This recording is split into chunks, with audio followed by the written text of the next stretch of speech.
Hello everyone, welcome to Food Fusion. I am Charles, your host on this podcast.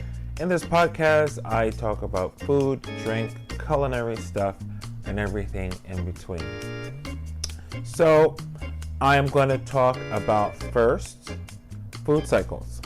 And when I say food cycle, I'm talking about foods that I've been eating in the last 2 weeks to 2 months. Oftentimes, these foods are new foods, sometimes they're not. And it's always, for me, how I share it is how I am spinning my use on it at the moment.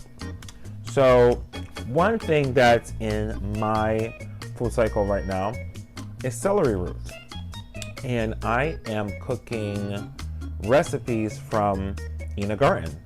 And this is her book here. It's called Go-To Dinners. And I'm going to be using this as a textbook for my Meet Other People and Cook business MOPAC. Stay tuned to my channel to hear more about that. But anyway, she uses celery roots. Looks like a big, like spongy potato, and it's very licoricey. And it goes really well with potatoes, with carrots, with squashes, and really herby sauces. And it's really almost has like a licorice, fennel-y kind of essence to it, and it really adds another dimension to vegetables that you're gonna eat that I stated, like carrots and squashes. When it's roasted, it really adds another dimension to that. So definitely go try it out. It's kind of hard to find. I found it at Wegmans, and it's about $5 for about maybe, it's like a size of a grapefruit. It's very, very good.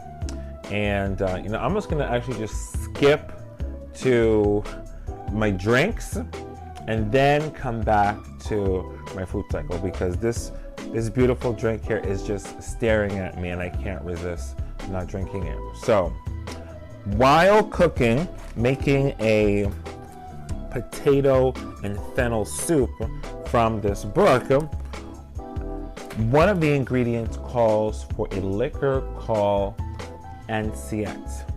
Okay, Anisette. And it is made from aniseed, which gives it like a licorice-like taste. So if you're making a fennel-y type of dish and you want to add even more of a fennel-y licorice tasting to your food, Anisette is definitely the way to go. So they originated in France, Italy, and Spain, and each country has their own unique spin on it and their production methods. It's used as an aperitif. Aperitif just means it's a drink that's used to activate the hunger sensation before you have a meal, and it's also used as a digestif, which means it aids in digestion after you've had a wonderful, delicious meal.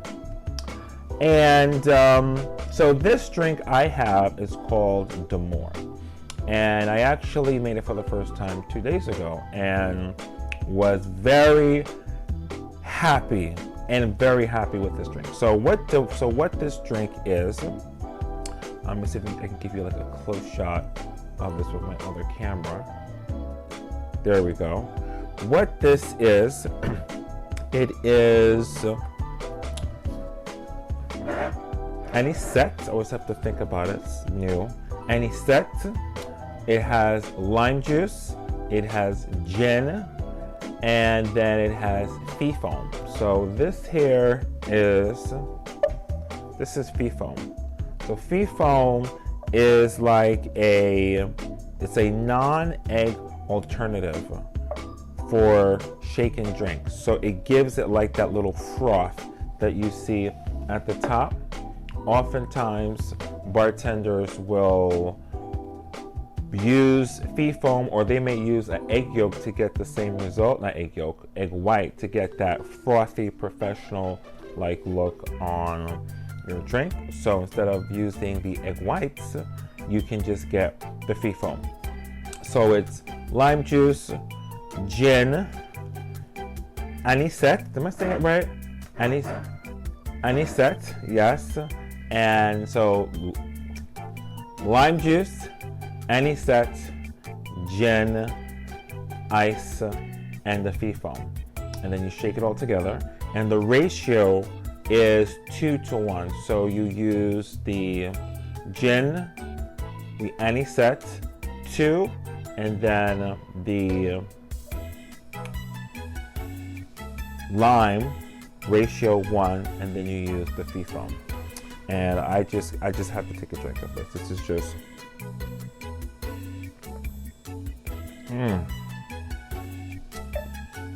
It is so refreshing, and it's so unexpected, because just it doesn't taste like anything I've ever tasted before. I tried it on the rocks, Anisette, and really not for me. Kind of reminded me almost of I don't want to say a Jagermeister, because Jagermeister just tastes like medicine, but it's kind of like it's like a luxurious Jagermeister. Let me put it that way. And so like with this drink, what it does is when you drink it, it's like it goes in stages. Like you drink it, the first thing I tasted was the rum. Then after I tasted the rum, I tasted the lime juice, and then finally I tasted the anisette.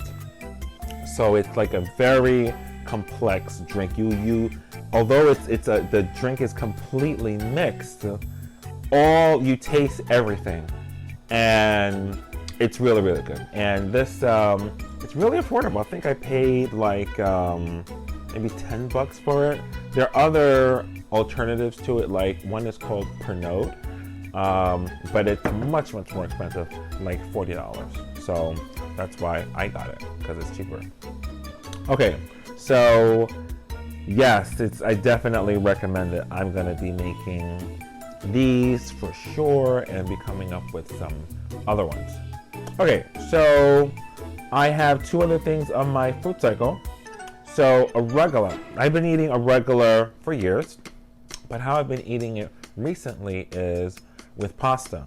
So I cook my pasta, and then I actually get the arugula and put it into the pasta and mix it with the pasta so that it's like wilted. And it really gives pasta a complex taste. Because if you know anything about arugula, it's like a bitter and spicy. So it makes your pasta have like a really spicy kind of taint to it. So definitely want to look out for that. And then finally, dumplings. I was recently invited to a party of some friends of mine in Bushwick, and I was not prepared. So it was a bring your own food type of thing, bring your own booze. And I looked at my fridge and I'm like, I don't know what to bring. So I see that I had some dumplings, and they were cilantro and chicken dumplings from Trader Joe's. So I took those babies out, I boiled them, and then I had some spicy Chinese dumpling sauce, and then I brought that, and it was great. And it was never something I thought about I could actually bring to a party, but it really worked out. Just little bite size, and there's no cooking, you just boil it, and that's it, and I was done. So Dumplings as a party favor, as a party dish, is definitely something to consider. And just to have in your house. Like I love dumplings. And so I will like make soups with it.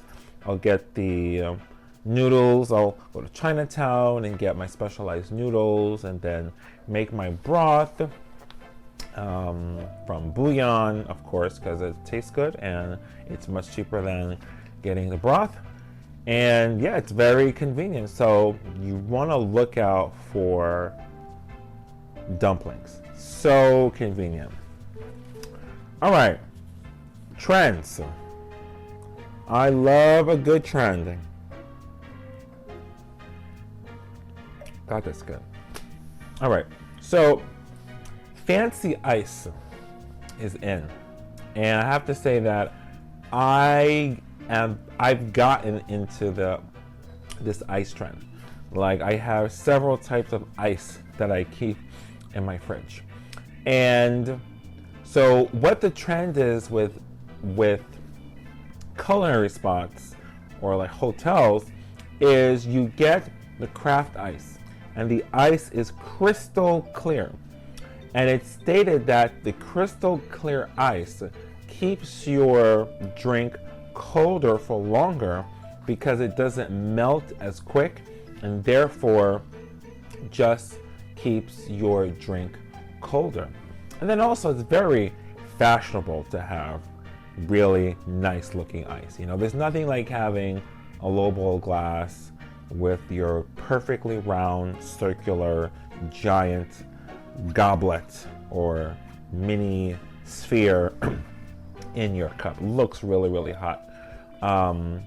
Some of the ice sizes, so we have pebble ice now for Moscow mules and tropical drinks. There's rock ice for Negronis and old fashions, and there's also spears. Like I actually bought the spears. So it's basically a ice cube that literally looks like a block. So if you have like the tall, elegant glass, you put the spear right inside of the glass, and really is going to make your presentation with your drink. And one thing that totally, like, I was like, really? You can get your logo etched in ice.